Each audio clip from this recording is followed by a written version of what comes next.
Birodar, bunaqangi narsalar harom.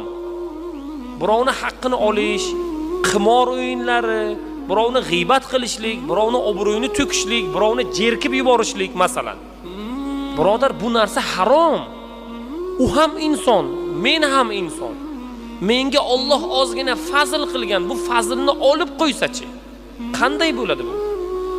Bir lahzada fazlni olib qo'ygan insonlarning ahvolini ko'rdik-ku. Kecha kimsan edi? O'sha bitta avtoavariya bo'ldi, bugun nogiron. Umuman hech kim qaramaydi, masalan. Yoki Alloh taolo uni mansabidan tushirib qo'ydi, hech kim uning oldiga borib salom alik qilmaydi. Kecha mansabda edi, bugun mansabga tushganidan keyin ko'cha bolalari uni borib urishyapti.